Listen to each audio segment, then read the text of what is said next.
Today I'll show you how to add a spinning text animation in VN Video Editor. This is a fun effect that makes your text rotate, perfect for making titles or announcements pop. First, head to your timeline and tap on the plus icon to add a text layer. Type in your text, and once it's on the screen, tap on the text layer.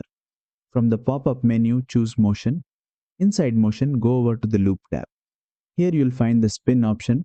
Tap on it, and now your text will keep spinning continuously. You can also use the duration slider to control the intensity. Drag it to the right for a slower, smoother spin, or to the left for a faster, more energetic rotation. Here's a cool trick. If you tap on the spin option again, the direction changes. The text will alternate between clockwise and counterclockwise rotations, giving you a dynamic look. And that's it. You've just created a spinning text animation in VN Video Editor. Play around with the settings until it matches your video style.